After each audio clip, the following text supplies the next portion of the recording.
সারা দেশ থেকে বাছাই হয়ে আসা ১৩০ জন প্রতিযোগী লিখিত পরীক্ষায়ও ভীষণ মনোযোগী, সামনের দিকে এগিয়ে যাওয়ার চেষ্টায়। এ পরীক্ষার ফলই খুলে দিতে পারে ভবিষ্যতের স্বপ্নের দরজা।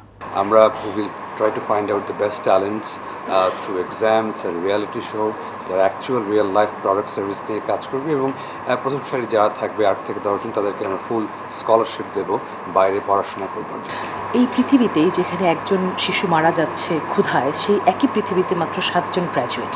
তাহলে এই যে গ্র্যাজুয়েট যারা সামনের দিকে এগিয়েছে তাদেরই দায়িত্ব হচ্ছে সুন্দর একটা পৃথিবী গড়া। সেই লক্ষ্যকে সামনে রেখে চ্যানেল আই এই ইয়াং লিডার্স প্রোগ্রাম আয়োজন করেছে, যে গ্র্যাজুয়েটদেরকে তাদের উচ্চশিক্ষার বৃত্তি তো দিচ্ছেই, সেই সঙ্গে সঙ্গে তাদের মধ্যে লিডারশিপ তৈরি করা, যেটা তাদের নিজের দেশকে গড়ে তুলতে সহযোগিতা করবে।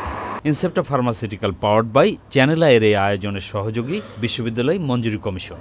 সো আমাদের অবজেক্টিভ হবে এখান থেকে আবার ওনাদেরকে আরেকটু জাজ করে নিয়ে তারপর এখান থেকে আরেকটা next level of leaders pools আমরা ক্রিয়েট করব এবং তারা এই মাল্টি স্টেজ রিয়েলিটি শোটাতে মাল্টিপল স্টেজ এসে পারফর্ম। পরীক্ষার মাঝেই সংক্ষিপ্ত অনুষ্ঠানে তরুণদের এগিয়ে নিয়ে যাওয়ার আশ্বাস দেন চ্যানেল আইয়ের ব্যবস্থাপনা পরিচালক ফরিদুর রেজা সাগর। পরিকল্পনা করব যাতে তোমাদের সবাইকে বিভিন্নভাবে চ্যানেল আই পরিবারের সঙ্গে এবং দেশের সঙ্গে, কারণ চ্যানেল আই মানে লাল সবুজ রঙের সঙ্গে যদি তোমাদের সংযুক্ত করা যায় তাহলে বাংলাদেশ অবশ্যই এগিয়ে যাবে।